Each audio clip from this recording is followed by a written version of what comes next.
Hi friends, welcome to my YouTube channel MS study come. आप सभी के कहने के पश्चात पुनः मैं अपने उस टॉपिक को लेकर के आया हूं जिसका नाम है वॉइस। आज मैं पुनः आप लोगों को वॉइस डिटेल्स में पढ़ाऊंगा ट्रिक के साथ। तो आइए हम लोग जान लेते हैं। सबसे पहले मैं आपको बता दूं, वॉइस की हिंदी होती है वाच्य। वॉइस की हिंदी क्या होती है? वाच्य। वाच्य यह दो प्रकार के होते हैं। वॉइस के कितने भाग होते हैं? दो। पहला होता है एक्टिव वॉइस, दूसरा होता है पैसिव वॉइस।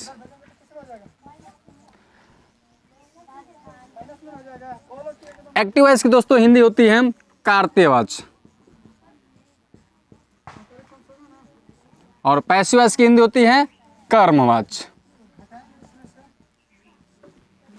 दोस्तों यहाँ तक तो हम लोग जान गए, लेकिन इसकी एक डिफिनेशन भी होती है। एक्टिव वॉइस किसे कहते हैं, पैसिव वॉइस किसे कहते हैं। तो आइए हम लोग जान लेते हैं एक्टिव वॉइस किसे कहते हैं। एक्टिव वॉइस की हिंदी बहुत ही आसान होती है। इतना सरल तरीका है बताने का, मतलब उसको मैं बता रहा हूँ आपको कि आप उम्मीद नहीं कर सकते हैं। सबसे पहली बात हम लोग जान लेते हैं एक्टिव वॉइस की परिभाषा। एक्टिव वॉइस होता क्या है, यानी कि क्या ऐसे वाक्य जिसमें क्रियाओं को करने के लिए सब्जेक्ट अर्थात कर्ता होता है, उसे ही हम लोग क्या कहते हैं? एक्टिव वॉइस कहते हैं। शॉर्ट में इसका एक और एग्जाम्पल के तौर पर उदाहरण मैं बता दे रहा हूं आपको। यह होता है कि वह वाक्य जिसमें कर्ता स्वयं प्रधान हो, अर्थात उस वाक्य में क्रियाओं को करने वाला स्वयं कौन हो? कर्ता हो, सब्जेक्ट हो, उसे हम लोग क्या कहते हैं? एक्टिव वॉइस कहते हैं। उम्मीद करता हूं समझ में आ गया होगा। इससे दूसरा जो हमारा है, दूसरा है पैसिव वॉइस। पैसिव वॉइस की डिफिनेशन होती है ऐसे वाक्य जिनमें कोई भी कार्य सब्जेक्ट ना करके उस कार्य को करने वाला ऑब्जेक्ट हो, तो उस कार्य को हम लोग क्या कहते हैं? Passive voice.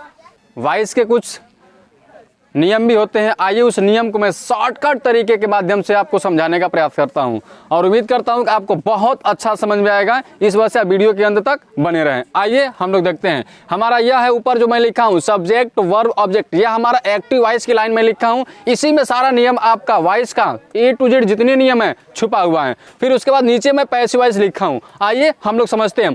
जो भी एक्टिव वॉइस का सब्जेक्ट होता है, रूल फर्स्ट यह कहता है कि एक्टिव वॉइस का सब्जेक्ट जो भी हो वह पैसिव वॉइस का ऑब्जेक्ट के रूप में काम करता है। वह सब्जेक्ट क्या बन जाता है? पैसिव वॉइस का ऑब्जेक्ट के रूप में काम करता है। इस तरह से उसका जो अगला नियम होता है, जो भी हमारे एक्टिव वॉइस में कोई भी वर्ब का फॉर्म हो, जब हम उसे पैसिव में बदलते हैं तो वहां पे वर्ब का कौन सा फॉर्म लेते हैं? Third form. यानी कि किसी भी टेंस का जब हम पैसिव बनाते हैं या किसी भी सेंटेंस का जब हम पैसिव बनाते हैं तो उसमें हम केवल वर्ब के थर्ड फॉर्म का ही प्रयोग करते हैं। और इस वजह से जब अब इसका अगला नियम है, अगला नियम यही है कि एक्टिव वॉइस का जो ऑब्जेक्ट होता है वह पैसिव वॉइस का ऑब्जेक्ट के रूप में नहीं, वह सब्जेक्ट के रूप में काम करता है। किसके रूप में काम करता है? सब्जेक्ट के रूप में काम करता है। वह एक्टिव वॉइस का ऑब्जेक्ट तो होता है, लेकिन वह ऑब्जेक्ट पैसिव वॉइस का सब्जेक्ट होता है। तथा आपको एक बात बता दूं यह कि जो हमारा एक्टिव वॉइस का सब्जेक्ट होता है वह पैसिव वॉइस का हमारा ऑब्जेक्ट तो बनता है, लेकिन वह एक एजेंट के रूप में काम करता है, और उसे हम प्रीपोजिशन बाई के पश्चात लिखते हैं। आइए अब हम इसको एग्जाम्पल के माध्यम से समझ लेते हैं। एग्जाम्पल हमारा पहला है, रमेश बॉयल्स एग, अर्थात रमेश अंडे उबालता है।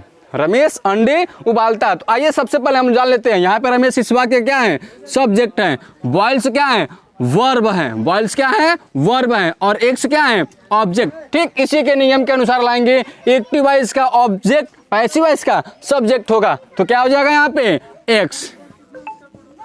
और एक्स क्या है? बहुवचन में है। एक्स क्या है? बहुवचन में है। अर्थात जब ये प्लूरल में है तो इसका जो भी हेल्पिंग वर्ब लगेगा वह भी कौन सा होगा? प्लूरल ही होगा। तो यह हमारा है प्रेजेंट इंडेफिनिट टेंस। तो इसका जो हम पैसिव में बदलेंगे तो इसका प्लूरल जो भी वर्ब होगा वह हो जाएगा आर। इसके पश्चात हम क्या लिखेंगे? वर्ब। वर्ब का कौन सा फॉर्म?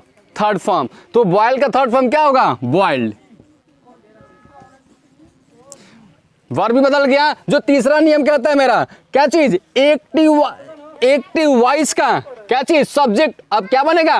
पैसिव वॉइस का ऑब्जेक्ट। और किसके रूप में काम करेगा? एजेंट के रूप में। और किसके पश्चात लिखेंगे? बाई के पश्चात। तो क्या हो जाएगा? रमेश। तो यहां पे लिखेंगे क्या? बाई रमेश। इस तरह से हमारा यह क्या हो गया? Eggs are boiled by Ramesh. Eggs अंडे आर बॉइल्ड उबाले जाते हैं बाय रमेश, रमेश के द्वारा। इस तरह से हमारा जो अगला है, अगला एग्जाम्पल भी समझ लेते हैं।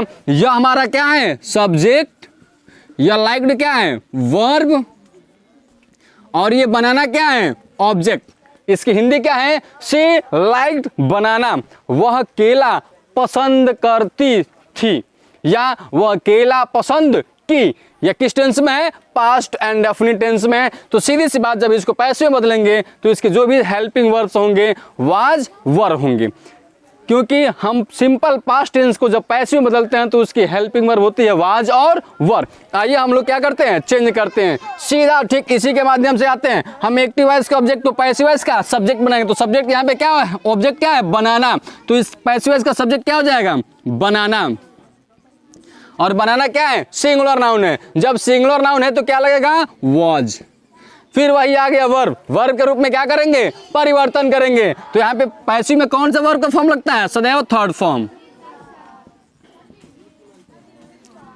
और एक्टिव वॉइस के हम सब्जेक्ट को एजेंट के रूप में लिखेंगे बाई के पश्चात। तो यहाँ पे लिखेंगे बाई, और सी का ऑब्जेक्टिव केस होता है हर।